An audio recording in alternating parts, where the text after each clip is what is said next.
Okay, cool. Jeremy Chen here, and again, if you are listening to this, you probably know me. Um, but maybe, yeah, maybe somehow you know Mako. Maybe that's how you found this video. But I'm in Philadelphia, and Mako's in Boston, and we're followers of Christ. And uh, Mako runs a center, an Estes Center for thinking about ethics and thinking about theology and restorative justice. And I'm involved in the neighborhood, and I'm one of the things we're doing right now is in Philadelphia is we're trying to talk about money and economics and Jesus and uh, together in community, which is a hard thing. Um, one of the topics that I felt that we wanted to talk about together, wrestle with, is this that to untangle a little bit, is this topic of merit, and connected to that meritocracy. And we'll try to unpack what that word meritocracy means too. But merit, I think we all kind of somewhat, when we hear that word, there's some idea of what that means. But these words are tangled up a lot with how we think about faith, how different people see the nature of God, and then obviously it's tangled up with money because we think about like you work hard and then you merit making money. Um, but yeah, I want to talk about it a little bit, and then um, hear some of the reflections you've had regarding some of these things, and then we'll go back and forth a little bit, Mako. Um, but yeah, Sounds good. Good to be with you, Jeremy. yeah. Um, so first off, like how have you wrestled with this topic of merit and meritocracy when it comes to the normal? I don't say normal, the typical way a lot of people, when they think about what Christianity is about, or the Christian message, the gospel. Um, like, let me say it this way: I see a lot of people say it, that the Christian message is um, back in the Garden of Eden. God sort of set up a test, and if you do the right thing by not eating this apple, you will merit, you will earn um, um, eternal life. Like you pass the test, you get the gold badge. Eternal life. Right. And if you don't, you will merit, or you'll get the demerits. You earn hell. Um, The Even big if, attention center. Yes. yeah, or like, um, and so the setup of your relationship with God from the beginning of creation was sort of you earn either way. Your fate is in your hands. You earn either way. Um, and then we failed and we earned hell, but somehow we're not experiencing hell. The story goes on. So the mystery is, how is God great? How is God able to be gracious? For what reason is God gracious to humanity? Because his justice, his retributive justice, which would say you either merit positive things or you receive the retribution, right? One of the two choices: merit um, eternal life, merit a lot of positive things, or you receive retribution. For some reason, that's not the kind of justice that you're receiving. Some reason they're receiving, like, God's graciousness and his favor. So it must be that there's some future way that God will solve that tension within God of that injustice. And is it justice or grace? And so skip a bunch of stuff, and then you get to Jesus. And the way you see that happening is Jesus earns that for us because he perfectly passes the test and obeys. And then obedience merits. He takes the merit, the positive merit that he built up in his life, and he gives that merit to us. And now we merit eternal life. And then he takes that negative consequences, the retribution, on himself. So it's an exchange, right? We are owed retribution. He is owed merit. And he's like, let me give you my merit, and let me receive your retribution. And he basically suffers hell on the cross. Um, and that we deserved, and then he gives us um, eternal life. And so, um, you and I, but largely through learning from people like you, read the Christian story differently, and in a way that doesn't see merit functioning the same way and meaning the same thing. So help us understand your understanding of merit and meritocracy, and the best way to understand the Christian story as an alternative to that. You know. Yeah, I think the such a good question. And because merit or fairness, like a sense of fairness in that sense of like, hey, are people getting what they deserve? It's kind of basic to us, right? Like I was just reflecting on the birthday my daughter had last week, and she and her brother are only 2 years apart. So I remember a lot of discussions of, hey, that's not fair. And there's something very kind of deep wired in us that thinks that we could extrapolate that out into some kind of ladder, right, of deeds and deservingness that we climb with God. And I think it's a mistake to do that because I don't think people actually parent that way, and I don't think God loves us that way. So I the, the sequence of topics would be, is that real? Jeremy, that I could imagine us talking about is Yeah. what really is God doing? And then like what does that mean about what we ought to be doing? Is that the order of topics that you would Yeah. like to go in? Let's go with that. Yeah. Okay. Yeah, so I think all the way back in the to the garden and things like that, it was a matter of trust, right? Like God put us in a or put Adam and Eve in a place where the question was, are we going to trust God enough that we look at that tree of life and say, okay, yeah, whatever that lot more life is, I trust that he is um, good enough and loving enough towards us that I want that. And so it's a matter of trust and also desire. So like, so God is put desires in us for more life, for more love and connection and beauty, and the question is, do we want that? And do we act on those desires?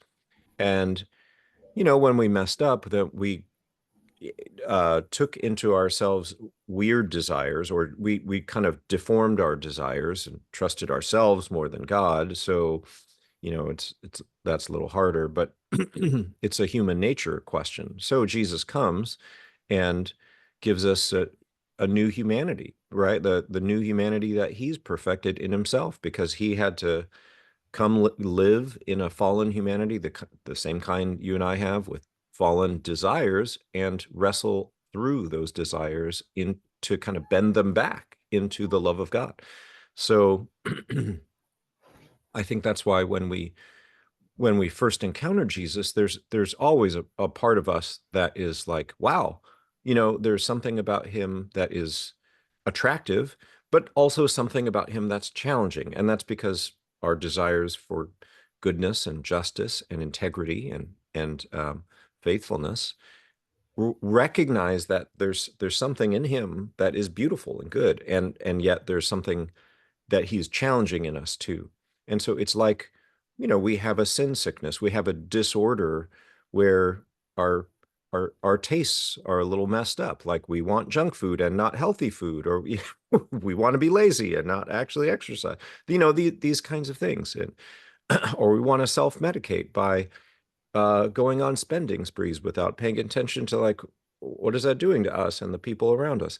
So yeah, I mean, it's challenging to come to Jesus and be confronted by this kind of mirror. Like I have to look at myself too. I mean, this is not just academic. So uh, and in the end, the question is like, do I desire him, or do I not? And or more, do I desire him more than these other desires that are kind of pointing me or suggesting that there's enjoyment and fulfillment somewhere else? And yeah, I think that's basically it. So it's a journey about desire, not about merit, and not about deeds and deserving things. So I Yeah. think that that's really important when we think about ourselves. So how would you so when it comes to like the Genesis, okay, so you sinned and now you earned yourself this. How would we that sounds a lot like merit, right? Like you did this and now you merited this kind of response from God. Um I mean I'm asking that not Yeah. I have a thought about how to respond to that person, but I want to hear your response to that. Yeah, well, I think it's a mistake to think about it that way, right? Because it the most the most significant impact that has is what is our image of God. So when I ask myself, why do I go to the doctor? And why would I, receive a doctor's treatment or the health regimen that the doctor's suggesting for me? I mean, I've had my own health issues. You and I have talked about that, like, and that involves diet, it involves medicine and exercise. And so do I desire the wellness and do I trust the doctor? So it has, and the doctor really wants to help because my doctors I've been fortunate. They've been great people. They've loved me in their own way. And obviously, I'm using this as a metaphor for how is God? Is he a, like a doctor? Yeah, he really wants us to be well in relationship with him. As opposed to, but if you think about it as like God only cares about our merit, then um, I think the image of God that we get is God is kind of like I don't know, like a Drill kind of, sergeant. Yeah. yeah, a sergeant, a police officer who's just like, I really want you to not bother me because I'd rather be eating my donuts. I mean, and I'm not trying to bash police officers. I'm just trying to appeal to an image or an experience that we all have, right? So there are some like that, or a judge who's like, I'm a busy person, and I'm already ticked off that you've broken some laws, and now I have to think about you. Um, and someone who's basically cares more about how he feels than about how we are. Right. And the that's deadly right off the bat, because then we start to think about God in this weird way. Like, well, he would rather not deal with me at all. And so of course he's going to look at the bad things I've done and find that that really outweighs any good things that I've done. So or even worse, it's like God is indifferent, right? Like whether I come to Jesus or not, and we could talk about what role Jesus plays in the courtroom imagery or in the legal imagery or paradigm that I'm talking about here. Uh, you know, some people use the word satisfied, like God satisfied his retributive justice by pouring anger out on Jesus so that he wouldn't have to punish us. Okay, but if God satisfies himself on Jesus, and then for anyone who doesn't come to Jesus, God satisfies himself by pouring out retributive justice directly on them in hell. Either way, God satisfies himself. And therefore God doesn't actually care whether you or I or our listeners come to Jesus or not, because either way God is going to satisfy himself. Right. And I could see that just add your point. If God's thinking about merit, he's mainly looking at you and not saying, I love this person, I want them to do well. He's thinking, I'm looking at you and I'm sitting back and I'm waiting to see which ones rise to the top, which one's the cream of the crop, and which ones are the ones that are like the losers that deserve to like, and like he's like and this is where it connects to the money stuff, right? That's right. He's like, the he's the invisible hand of the market, the capitalism, like, he's like, "Yes, this person deserves to receive rewards, and this per I'm just waiting to see who works the hardest, who's the best." I only He's not really thinking, about people as, "I love you, I've given you different gifts," right? Right. I've made some people stronger than others. I made some people smarter than others. I made some people more creative than others, all different types, right? Yeah. And everybody's gifted in different ways, and we're called to use our gifts to bless each other. But I'm not looking at you like God is not looking at you in that way. It's like I'm just kind of Right. seeing if you succeed or not, and oh, you failed. You're gonna, right. Exactly. I mean, it's as if God is kind of this banker, but even more powerful than any banker that we've like, and what does this banker do? Like he gives you a loan, which is life. It's like, Right, I want to get paid back by something, right, like either praise or I don't know, good, yeah, good deeds. But look, even if you don't pay me back, I'm going to collect. Right, because I'm going to right. repo your house. I'm going to repo everything. Either way, I'm going to get what's coming to me. And And God collects by collecting on Jesus, right? yep, So the problem I see with this way of telling the story of Jesus is that even when you talk about grace, the grace of God, right? You talk about yep, God, Jesus, like, oh wow, Jesus comes and how gracious God is, how the gift of the Holy Spirit, all that. The story of the grace is about Jesus coming in and paying your repo bill or whatever, right? that's right. And still, the problem with Jesus paying a repo bill is it agrees that that repo is the relationship that God has with humanity, and all it needs is someone else to come pay that repo bill. And I think the bigger problem is it doesn't dismantle the relationship between us and God as based on merit. And I think when people say legalistic, it still feels very legalistic. It feels like our relationship with God, like you're saying that the judge, it feels like a very, again, like I'm back here and I'm looking based on how you relate to this law or how you relate to the relative achievement, how well Right. you achieve. That's how I relate to you. It still keeps that system in place, right? Yeah, exactly. And it and you run into this j- like this impression of God that God cares more about how he feels than how we are, right? Like, and you can't get around that because it's the starting point is all about like, what does God deserve? Um, as opposed to how does God love us, right? And does God care about how we actually are and want to heal us? And he wants our partnership in restoring this humanness, right? That we've stewarded, yes, but we we need to play our part in partnering with God to restore that which we've broken. We've broken ourselves. I mean, Mhm. and by that I mean that like Adam and Eve played a part, right? Like Yeah, we inherit a broken human nature, and but there are things we do to break it further. So it's we are precious to God, and so is our will and our love, and so God wants to restore our love for him and for ourselves in the appropriate way.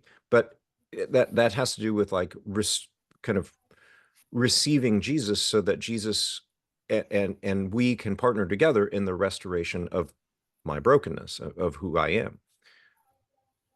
yeah. So how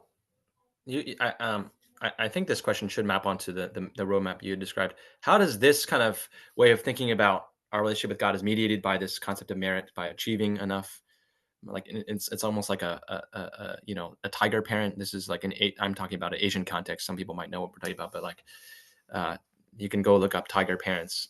There was a whole idea that like this Asian mom that was telling parents this is that you have to get your kid to like whip them into shape so that they're like working really hard and they get into the best schools and like basically make them achievers, right? And Right. if you view God that way, through this concept of merit, um, even if you believe God is gracious, it's still within this concept of merit. How this then shapes our idea of meritocracy.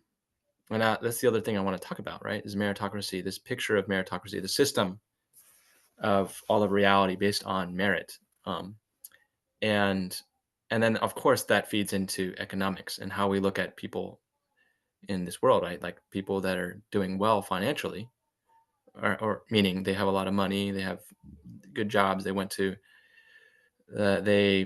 succeeded in the system as it's set up, right? Like they went to the Hmm. best schools, they are working at all the biggest companies like the Googles, the Facebooks, the whatever financial company that exchanges billions of dollars every day, that kind of those companies, the companies that we buy all our products from, right? Like if you're succeeding in those places, if you've got a big house, if you've got a, then it's a sign that you are virtuous. You're a good person, right? That you, I mean, and let me say, there's an intuitive sense in this. Partly, this seems to make sense, right? I mean, you work hard, you work hard, and you will succeed. And you don't work hard, you're lazy, you don't succeed. So if you didn't succeed, then it's because you didn't work hard. If you're struggling, it's because of your own fault, right? I mean, I think this. Tell me if this is fair for your understanding what meritocracy is. I've heard a definition of meritocracy equals talent plus effort. The raw talent that you've just been given as by God, plus the effort Yep. that you put in. Yep. So it's valuing, it's putting value based on like What you do. what you do, right? Yeah. And there's a goodness to that, right? Because if look, if if the teacher if your teacher if you're in if you're a student and the teacher has like a nephew or like a niece also as a student and just favors that kid, and like you're working hard but the teacher's relative doesn't do much and but passes anyway or gets the same Yeah, grade you do, like we would say that's nepotism, that's not fair. yeah, So and so there's a truth to that. right. um but it depends on like, well, what place does that have in the bigger scheme of things and in our relationships, and what do we do when people blow it? And that's especially important. Like, do we recognize, for example, that um, hey, I think we really all want or we ought to want everyone to succeed. Like that's how God looks at us, right? God really wants all of us to succeed in the sense of like come to Him, live a life of flourishing and love and character the way He intended. But if instead we look at, I don't know, society as one gigantic bell curve, and there has to be winners and losers. Like for as many winners as we name, like there must be losers. And I'm going to make sure that there's losers, and I'm going to make fun of those losers.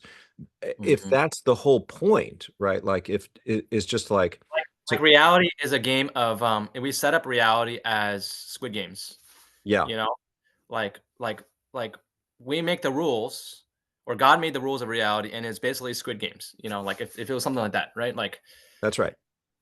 That's right. And these days it's been interesting for me to I've follow the military, right? Because uh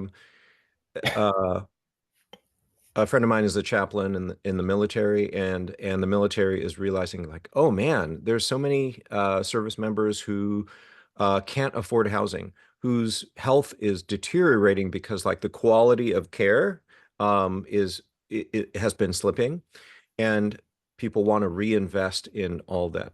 Now, that shows like when there is a greater purpose, like we want everyone to succeed, like we want everyone to have housing, we want everyone to have good health and all the like when they're but if they're not in the middle like, so it serves a national purpose, right? Like but how come we don't think that way for everyone? Like doesn't it serve a national purpose? And that again, that's just on a human level. But we can tell like, how is it that we're making these shifts? Like why is the system totally individualistic for some mhm, people? yeah, And their flourishing has nothing to do with me. In yeah, in reality, it does, right? right. Because it Well, it because we view their doing well as in competition with my doing well, right? Back to the whole right. Squid Game. If we think of the world as a competition, and so me having housing versus you having housing, me having it's a Healthcare competition, is against you having healthcare. Yeah. It's which like, is actually when you zoom out, it's absurd, right? It's like me being healthy and you being healthy. Me like why is that? Why do we view that as in a competition, right? Like um, I can see when you start a game, you're like, all right, whoever gets this thing. first wins. Oh, I get it. But we all know that's a game. And it's a silliness, and it's in a good spirit of healthy competition where we know this what's on the line is fun, right? But if we were actually to set up all reality and start to buy that game that we built, all right, whoever, climbs this mountain first gets not just the prize, but gets like to live or gets to have the nice house. And whoever doesn't get to the top of the mountain struggles and their whole family dies. You don't have housing, whatever, right? Like that would be something like grotesque and like unloving about that we just Yeah, obviously and if that was set up that way, you say we say meritocracy is talent or like ability plus effort. Okay, so the effort is getting up the mountain, but what if you're born with a disability, physical disability, exactly. Exactly. that Or and mountain, or even a mental disability where you struggle to read the map to know how to get to the trails to get up the mountain, like, so then a meritocracy doesn't have room to recognize that that person that can never even say, maybe even if they put in a lot of effort, it will like because of their physical abilities or even mental abilities, maybe they will never, like, even if they put in the same amount of effort as someone else, they will never be able to, I don't know, run as fast or um, yeah, that's right. you know that person That isn't valuable because they're not, like if we put value based on that, those people at the bottom of the mountain aren't valuable. right, right. Because they somehow have a hard time, you know, caring for themselves, maybe, right? Like even something like that. So the reality is like, well, what if everything comes as a gift from God, both our abilities, uh, and our effort, right? Like something like that is honed over time, and it actually has a lot to do with our our desires, like what we fall in love with. I mean, in a sense, like, oh, I like, I liked puzzles as a kid, and yeah, I just loved solving puzzles and things like Rubik's Cube and things like those kinds of games. And I just translated that to my work at Intel. I worked at Intel Corporation out in California for 6 years. A lot of it was just like solving different kinds of puzzles, and it was kind of fun. Hmm. So not everyone likes that, but look, we're each going to like something, and we're kind of drawn by our desires. And the issue is then, well, how does society evaluate that, and like how much are they gonna pay me to do that? It's like, Right. okay. But in the end, like, it was a gift. It is a way of trying to measure, okay, am I contributing to a team, right? Am I am I contributing to my community, my neighborhood, by working or doing something? Um, but some things are rewarded more than others, and not necessarily because it's a good reason. Um, Right. but Like, not everything that's actually valuable in God's eyes is viewed as that's right. valuable within this meritocratic system, right? And to jump on what you're saying, if we actually believe what God says, everyone has gifts and everyone has value and everyone has the ability to contribute. Right. And so if we look at some people as on the bottom of a mountain and therefore you're worthless, then we have to say maybe we've thought about the goal wrong. And maybe we And maybe I need to grow in just like being able to appreciate whatever it is that they're offering me, or that they're struggling to overcome, right? Like maybe there's lessons in there for me, and maybe let- that's a gift too, because one day I'm going to be old, I'm going to need someone to care for me. Like, what yeah. do I want? Do I want people who are compassionate and and thoughtful, and they can work hard as well? Yeah, I do. Like, This is really helpful because I think even digging into this example, right? So someone who's a physical disability that needs others to help them physically, right? Not seeing them just as a liability, right? Even right. we were talking about, like, Paul says, like, what I saw as my assets, I now see as my liabilities. Like the flipped nature of like when he meets Jesus, like it shifts his value A system. great translation. Yeah. Like my what we see as what the world sees as a liability is like you don't have physical mobility. In the kingdom of God, we start to notice is like, wow, actually, this person is teaching me to go at the pace of God, like patience. And actually, they have compassion. And when I relate to them, they're asking me how I'm doing. Wow, they're actually noticing things about me. And over here at my constant go, go, go pace job or whatever, we don't ever notice how people are doing. We're just trying to get things done. And so, like in the meritocratic system, capitalism as it exists now, I think fits really well with this picture of meritocracy. It's very based on a valuing of efficiency, of fast, of how fast, how much can we get done, quantity of you know let's feed people's desires for more, more, more, more. Right? Let's Right. and then let's sell them, and then let's we'll make the world a better place by just getting everybody to more and everything faster, more products, more buying, more selling, more just constant activity. Yep. And then someone that can go at a pace of life much slower, heart problems, whatever, physical problems. What if that God is using that person to actually show us they're closer to the value system of God's kingdom? And my friend Michael said this quote the other day that really stuck with me. He said, I'm going to butcher his quote, but it was something like this: "Is like if you want to be a healthy follower of Jesus, you have to fail at capitalism." You have to you have to be to actually be a healthy, growing, godly person in that is close to Jesus means being a failure in the eyes of capitalism. If capitalism, if this meritocracy is like a rat race, let's see who can win, get to the top of the mountain. The godly people will not end up at the top of the mountain, is what he was saying. And I was like, Right. wow, to Yeah, say that's right. Because we're going to love people. We're going to care for those who are vulnerable. We're going to try to pick people up and, go at their pace. So, yeah, I mean, at the very least, we're not going to be as quote unquote productive and profitable as we could have been, right? Because yeah, of course, like if you try to pick people up along the way and give them a hand or just be present with them, yeah, that takes some time, takes some emotional energy.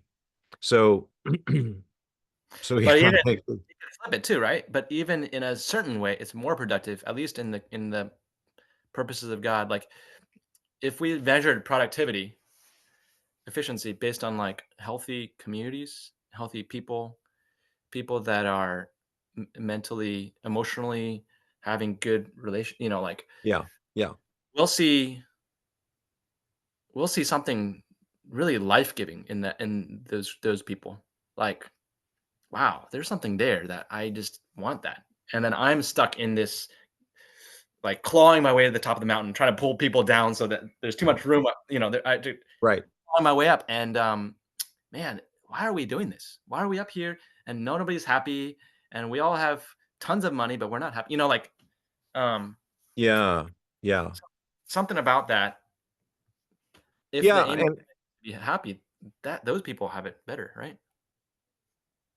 right, and I think we'll also be looking out for opportunities for like making space for other people to contribute, right? Like or for other people to show that they can exercise their strengths and areas of responsibility, right? How can they contribute to the community as well? And we'll value that.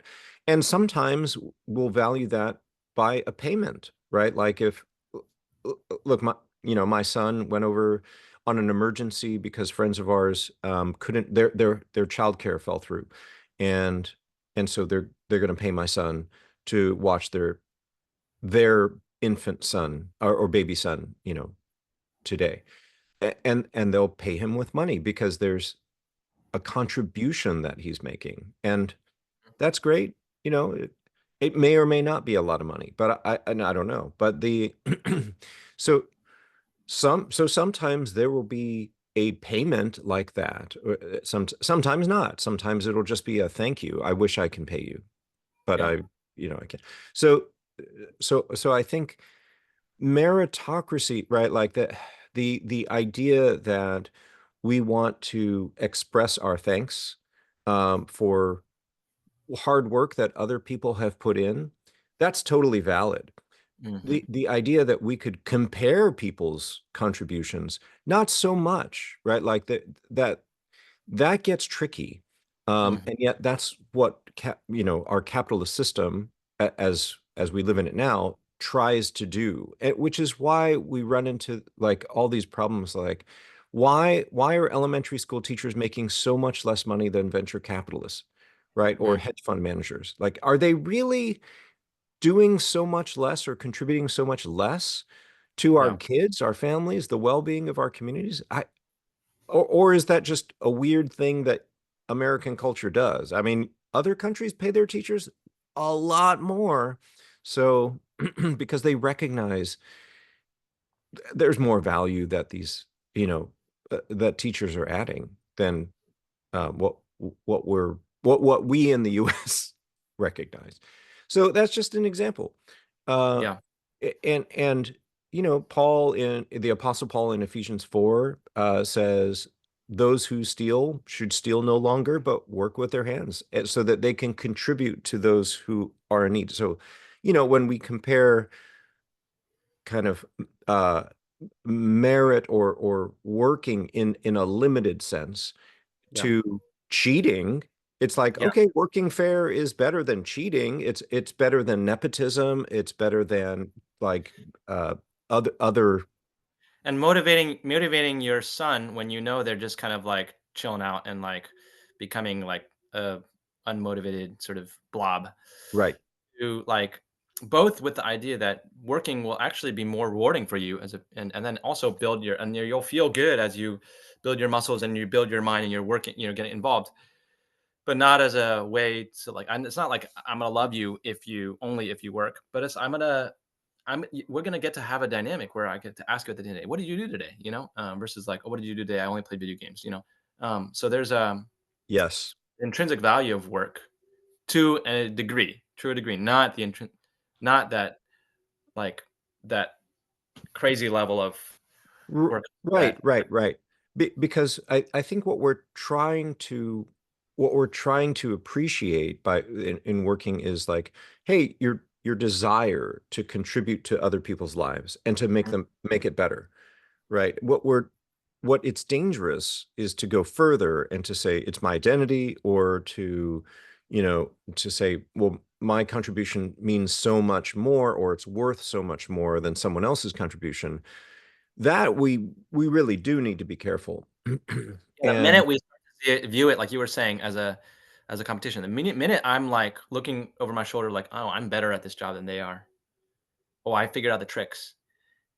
And I think even then, there's even a way to healthily say I am further along than they are.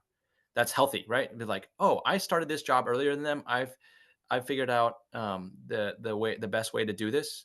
But yeah, I think a good gauge is like, but at that moment, are you like, ha, I'm gonna use that for my advantage, or are you gonna be like, you know what? Um, we want to serve our customers better. I'm gonna I'm gonna find a kind way to like give my coworker tips so that they can like so that we can make this store a better place for the customers or whatever, so that we can, like that's right. we're in it together versus, oh, I want the person, the boss to see me as the best. So I get it, it suddenly Right, becomes right. yeah. Oh my gosh. Like I live in an old house in Boston, so we're always battling what? Mice. Right? Like and there are ways to manage food so that you seal it in Tupperware or things that mice can't get. Also pantry moths. So annoying. So there are ways to like care for things so that we don't have to deal with that, or we're not going to like allow food to go to waste, right? Because we left on the counter and then like, oh, there's a mouse poop there, so I know a mice touching my food. Like, Okay, that's important because we don't want things to go to waste. We don't want to abuse the planet and just be like, ah, who cares? It just cost me a few bucks. Um, I mean, we want to be thoughtful and we want to be responsible. Uh, w I mean, maybe without obsessing about it. But yeah, th those kinds of things, they are important. And if you're running a food business, so you're trying to contribute to your community by running a grocery store, then yeah, those kinds of things really matter. And training other employees and your fellow workers to do well um, with safety and like how to keep things clean. Yeah, that matters. Yeah, and it would be absurd if we were like, "I figured out this hack for how to keep my house mouse free, and I'm only gonna keep it for myself." And or Right. like it took me all this like problem solving to figure out the best way, and so everyone else has to go through all that effort to figure it out. No, like I found the best way to prevent mice in my house. I'm gonna share that information, but the merit system is like, no, now I get to create some course and force people to pay me a lot of money to like learn, I'm Um, gonna patent it. And it's like, well, and there's humility there. There's humility too, because maybe someone else has come up with a better idea. So maybe I have something to learn. Sure, right, right, that right. could be. So and there's so much when it comes to the problems that meritocracy leads to, right? It of course leads to us viewing anyone that's at the bottom as it's their fault completely. Um, and we're not saying that nobody whose life is not going well, like none of it is because of their own, you said formation of your desires, you formed yourself in a negative way. Of course, of course that is part Yeah, of the calculation, but it in general it tends to create a system where everybody at the top views anyone at the bottom as it's their fault. And but also secondly, even when they do come and help, or they do want to relate to the people at the bottom, they only want to relate to be like, here, let me help you climb the ladder of this sort of mountain. Let me help you climb it. right. And instead of viewing those people down here is like, I want to actually relate to you on equal terms. Like you are a valuable human being that I have something to learn from as well. And maybe you will teach me that the reason why you're not climbing that mountain is because the purpose of life isn't to climb that mountain. And maybe Right. you want to stay at the bottom of the mountain, and maybe life is good. Like maybe we get building a beautiful community at the bottom of this mountain, right? Like, um, Right. so There's a lot of there's a lot of movies like that I was inspired by at when I wanted to be a high school teacher, right, when I was younger. And there's a lot of movies about like, oh, it's like the teacher who comes in and so turns the inner city classroom around and suddenly all the students are getting like fours and fives on AP tests. And they never even thought about taking those AP tests before. It's like, well, I mean, that okay, I mean that could happen, but like, but what if people are not going to be the next inventor of whatever new medicine there is, or what if they become better parents, better neighbors to each other? Like, what if they start a small business that employs people, and they're it may not be fours and fives on the AP test. It not may not be straight A's, but it is a change of character, right? Because ultimately, again, this is where there's similarity between or there's a outflow from what we think God is doing and then what we're doing or what we ought to be doing and what we ought to be thinking, which is if in the big picture, God is trying to restore all people and relationships, and he's Mhm, trying to kind of restore the humanity, the community that he envisioned from the beginning. And, we keep derailing it. Well, then how how do we contribute to that as well, right? How do we help in the restoration of people and relationships? And you don't have to be an astronaut, right? or I as a teacher don't have to train the next generation of astronauts.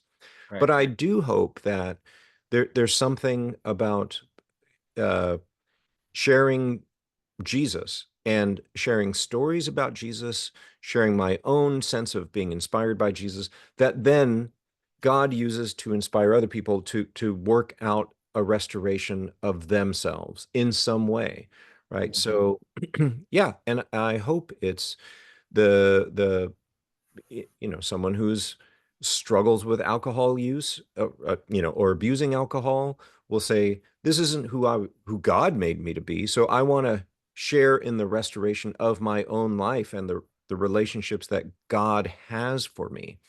Uh, Mm. and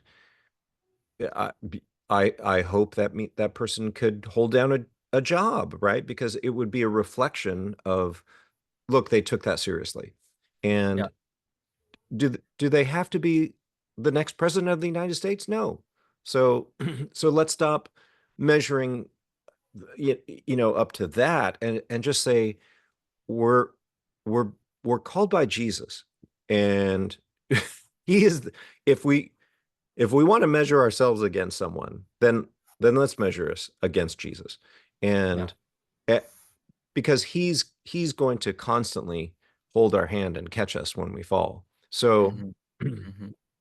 I think that's the appropriate way to go, which inspires both a sense of responsibility, personally, but also a sense of responsibility to my neighbors, to my community, and even to the future, right? Like, what kind of planet are we leaving our kids and Mhm.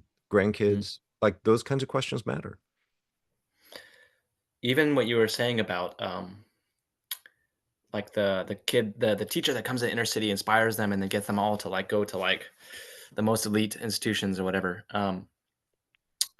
And of course, that story is only really created for the gaze of those people that are out there that are like, you Right. know, um, they don't. It's not for the people that actually care about the community, right? But it made me think about like on a smaller scale that happens. I think sometimes when people come to like we're in the inner city, quote unquote, but it happens even sometimes with like well-meaning like churches that will come to the neighborhood from outside, and then they'll tend to connect with sometimes they'll connect with like the white the people that are attracted to the white people, like the people that are like, oh, I'm attracted to people that Mm, help my life be upwardly mobile and like to like pursue excellence or whatever, and this is my ticket out of here. And And as it shapes those people, so those people are connected to that group. So you have people from outside the community and then people from inside the community, but it's connected to the people that tend to have that approach, attitude. It shapes those people to then continue to have a very negative, scornful attitude about their community. And it's like, well, I left behind this place that's just full of losers, and like I'm better than them. I worked hard and I earned my way out of here. And it doesn't question any of the people that come from outside the community. Maybe your mind and your perspective is colonized, is broken. Your way of thinking of this community doesn't see the value and the worth, and also it doesn't see that this is the community that some of the struggles it faces is because it's been oppressed by, it's been stolen from, it's been oppressed, it's been disinvested in, and it right. only views it as this neighborhood is bad because all these people here are bad and just need to meet Jesus and then become good and achieve their way out of this neighborhood, right? Um, Yep. it That's tends right. to shape people that do leave the neighborhood into a distorted version of Christianity. It makes them have a very meritocratic, very, um, even if they use the word grace, they're really viewing God as and themselves as having earned their way out of this sort of place that deserves the suffering and the hardship that it gets because everybody here is just lazy and whatever, right? I don't Right. know. That's my experience. I see that kind of thing. I'm not saying that's everywhere, but I see that kind of thing happening, you know, in some Yep. places. Um, and I think Yeah, part of absolutely. I mean, I have benefited from living in a mostly Black community for maybe about 25 years now, and I'm one saying that it comes from the older generation. but it's a saying that's like, go ahead and go get your degree and then come back and help, right? Like, don't look at don't look at where you're from as if this was the hell and like you've moved on to heaven. And how did you do that? Well, it's because you just worked hard, or maybe you prayed hard enough. You had like so much individual faith, um, that God blessed it. And it's like, well, look, I mean, there's a lot more to it than that. And what about the giving of love, right? And the raising of other people up, the investing that could have been happening for significant decades and centuries in the U.S. that did not happen with some people because some people were considered not worth the investment. Right. And like, what if we thought about it that way? Yeah. Yeah. And so there's something about using this idea of meritocracy, like currently the way things are set up, is earning it actually is hiding the fact that it's even actually a lie, even on the standards of merit, right? Because the people at the top have actually been given, like, if we take into account history and race and what you were just referring to, right? Like Right. redlining, all these things that are starting to become in the consciousness of a lot of people, like, no, a lot of the people at the top, they were given handouts. And That's right. they were even on the strict view of merit, of effort leading to reward. It's not, you know. Yeah, they Um, got things that they didn't deserve. I mean, yeah, and this is why I think we really ought to invest in children all across the board. Why we should look at our housing system as not a reward for adult hard work, but as an investment in the next generation of children, because children grow up in the houses, they grow up in neighborhoods. right. So, our system as basically, claims to be fair, but it's totally unfair because look at the look at the inequalities that children inherit just because we allow it and we allow for You don't have housing. How does your brain think about building? So you as a child doing education, you're not if the basic thing of housing, it's very hard for you to focus and right, to like have that creativity and right. right, absolutely. And just going back to Genesis, if we thought of the housing thing as something that you had to merit, this is clearly shows that like they were placed in the abundance of the garden. Like, how Yeah, do we read that? Like, oh, if you like, it's not like now your work and now, and God says, go take care of this creation and like spread the garden, essentially, right? But He doesn't right. say you don't, you're evicted from this, you know. Um, Right. Or the garden is my personal gated community. You prove to me that you could live here, right? Like no, like God has a housing first policy. He's like, no, so the garden is special, and but so's the whole planet, right? I mean, God creates a whole planet teeming with life, and and says, I want to share this with you, and I want to share the power to even make it more beautiful. Like, I'm sharing that with you. So I mean, that in different ways is kind of a housing first policy. Not on that note, can I get you to? Can I get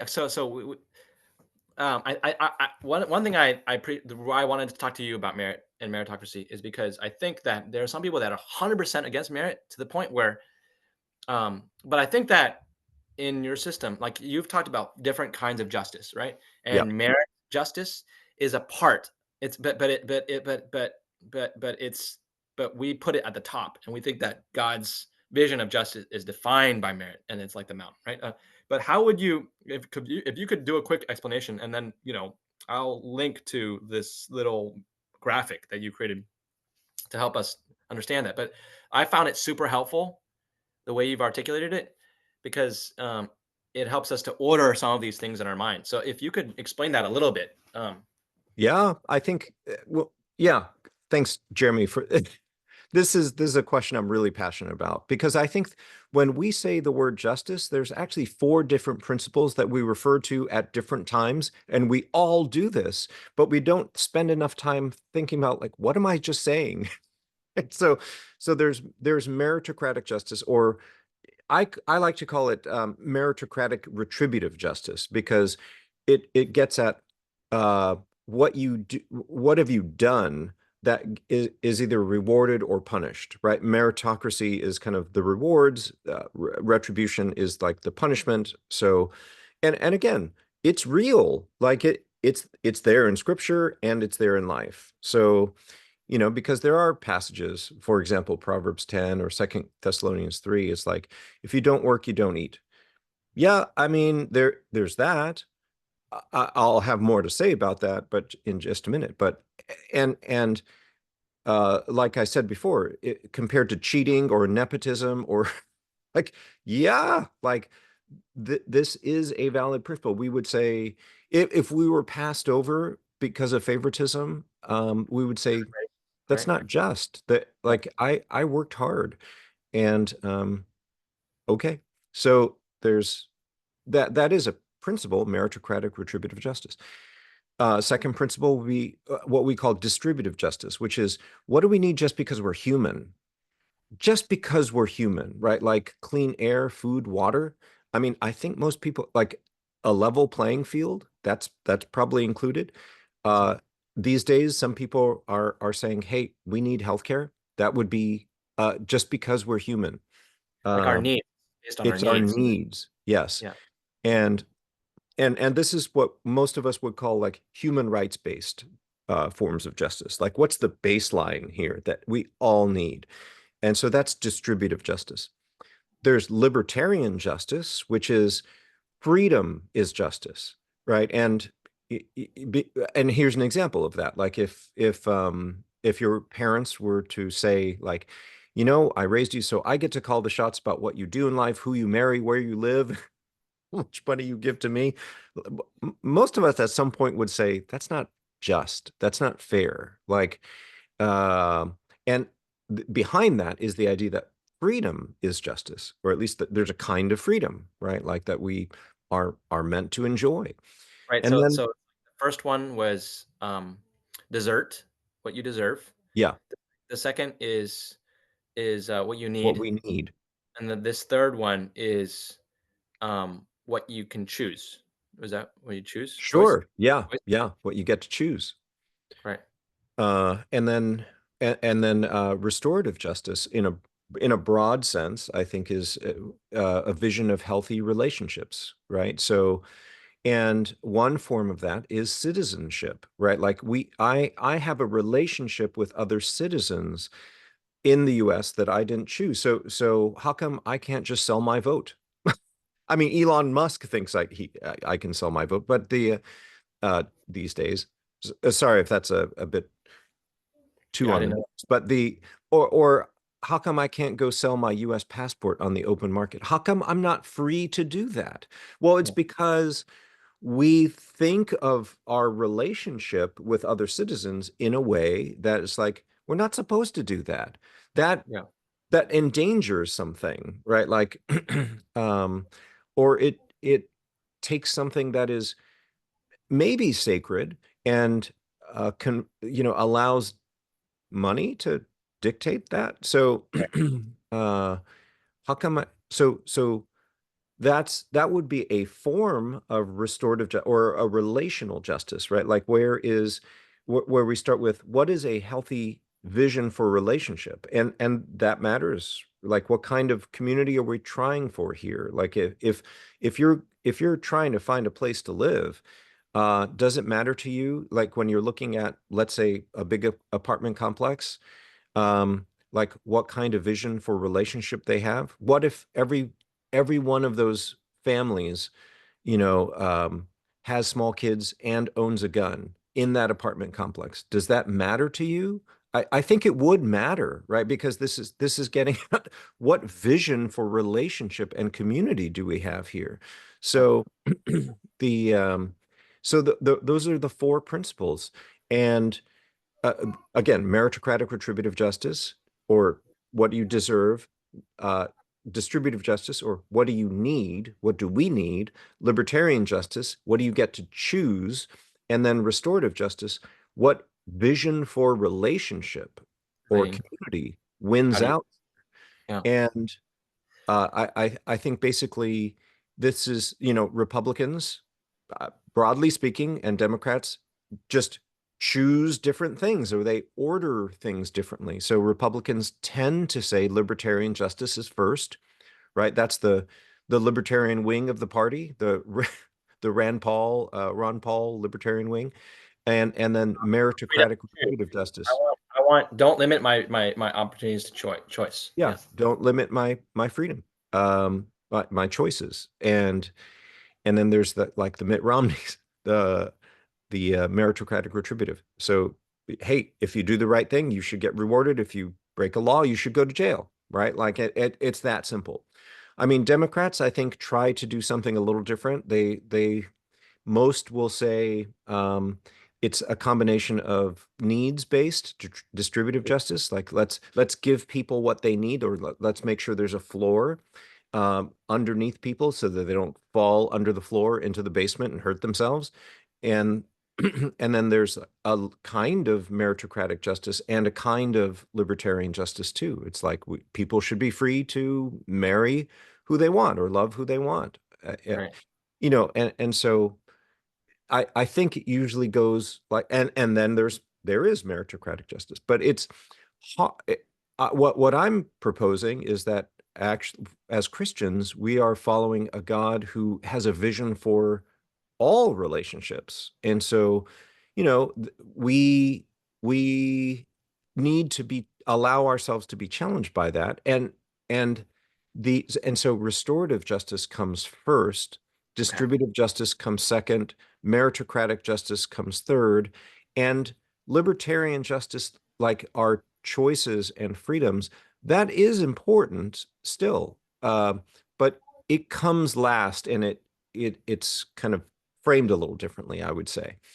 Right. Um, Because our Christian responsibility isn't to like maximize the number of choices I have, which capitalism does. It gives me like thousands of skills I can choose from.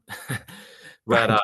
but but it's not to maximize my level of freedom, but it's to but Paul says I'm willing to limit my freedom for the sake of others. Like love is willing to like when I get married, I limit my freedom in a certain sense Yeah. to choose other women, but I open my freedom in a new way because now I'm free to relate to my wife in a way I didn't wasn't free Yeah, to. and plan for the future in ways that you probably would not have if like you were just like I might be out of here tomorrow. Right, But also like there is a freedom that I want to respect of other people in terms of like freedom of religious conscience and their choice. So, that's why I think proper following of Jesus does not lead to a Christian nationalism, right, because you can't just tell other people what to believe, or make them or compel them to believe it. There has to be some appeal to our common humanity. So, it's still like, well, what is the vision here? And if part of that vision includes other people being free to reject Jesus if they wanted to, then yeah, that has to be there. yeah, And in Romans 9 through 11, Paul talks about that, where he says in relation to Judaism, like Christians need to respect people of the Jewish faith. So, and from there we could have extrapolated further. But mhm, yeah, I mean, on the basis of our common humanity, we have to ask, uh, what vision do we have? What do people need? What does everyone need? Like, what is that floor? And then there is a place for meritocratic retributive justice because, if people are not mindful of, hey, we're inviting you to contribute, um, and we're really hoping that you don't harm other yeah, people. yeah. Um, so we have to set up some way to recognize when people are doing those things. So yeah, I think that would be the order. So I think in really practically one way, because it can it's not like every time I'm evaluating a situation I'm like um pulling up these four, but a practical way maybe is like when I notice this sort of something in me like that person didn't deserve I worked hard for them. Like this kind of concept of merit coming up in my sort of um, in daily life when I feel that, Right. I think maybe it's a stepping back and trying to like discern to what extent am I seeing this holistically in relation to the bigger picture of justice, like in relation to like a healthy vision for relationships, that's restorative justice, in relation to like okay, but needs. Maybe we're coming from different That's situations. right. How much their needs are taken care of, and like maybe they don't have the same. Yeah, maybe I have more privilege than they do, or whatever. Like, and so like I'm evaluating us as if we're on the equal playing field. The marriage, Right. as well as freedom. So like once we start to like one way that this I'm thinking that this can be helpful is like being able to second guess our immediate judgments and our immediate like way of thinking about and being a little bit more humble about our posture when we relate to evaluate people and situations and when it comes to they deserve this or they don't deserve this and not that without sometimes we do have the responsibility to make the final judgment call about like okay how much does someone get paid, right? For example, in our nonprofit, we're paying teenagers, and we have to make a final call, right? And sometimes I have to make Yeah, judgments. Okay, does this teen deserve because they were sitting around not actually working the whole time, and we're paying them that's really right. well? That has to do with merit,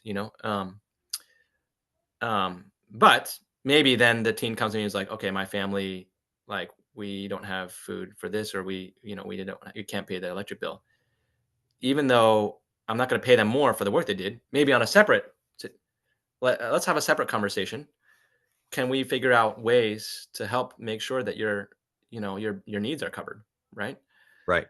And so I'm not just going to be like, well, too bad you know you didn't earn it, so screw you. But Right.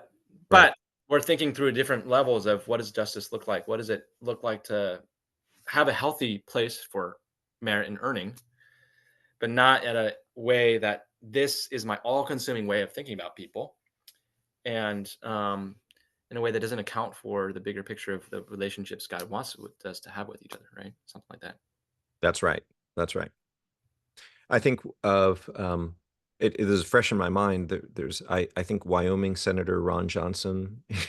He Okay. said when he was voting to uh, uh, against the child tax credit, right? Like because under Biden, the first one lifted half of all children out of poverty, and then the Republican Congress let it um, expire, and so all those people, most of them plunged back into poverty. So Ron Johnson voted against it, and he was interviewed and said like, "Well, I don't think society has a responsibility to other people's children." I'm like, that's exactly wrong. Like, well, first of all, we already do. We are already contributing to other people's children. We contribute schools, we contribute roads, we do our best with clean air and clean water. With like, we don't want lead in our pipes. Right, right, So right. so we do. We already. So first of all, I don't know what you're talking about, and secondly, uh, even just on a selfish level, I think it's better to invest in other people's children because we're going to wind up paying for it somehow, like with emergency room visits or having to pay for big prison system or whatever. So, Yeah. but as a Christian, Jesus totally calls me to invest in other people's children. I mean, he welcomed children and he said to the disciples, "You got to care about other people's children." In the Jubilee and in the Old Testament, Leviticus 25, God says, "You're all my kids." And so I'm going to press this Jubilee reset button every 50 years so that you don't pass down land inequalities in a intergenerational wealth transfer, right? Like, no, I'm gonna because land, I'm gonna give it to you as if you're coming into the garden land for the first time. Like it's all gift.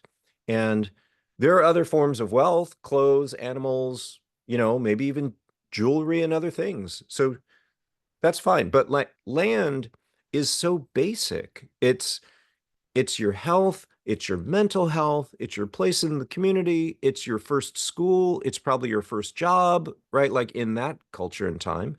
And so it's your ability to contribute to other people as well. So, Right. man, uh we got to be smart about these kinds of things. So do does society, or do I have a responsibility to contribute to other people's children? Absolutely. It's like that guy was so wrong. And Mm. but that has to do with a relational sense of justice, and then asking, yeah, what do people need? Right? Yeah. And how do we design systems that it would be fair then to have a meritocracy, or in a limited way. Good But way. Yeah. if you're going to allow for parents and grandparents to pass down unlimited advantages and disadvantages to their children who have not done anything to deserve that, then you can't say that Right. meritocracy is actually true. Like it's Right. not true. Right. So Well, I just had an insight as you were talking about with children. Like, okay, this ordering of justice actually makes sense in terms of developmentally, right? When you first have a child, it's that relationship.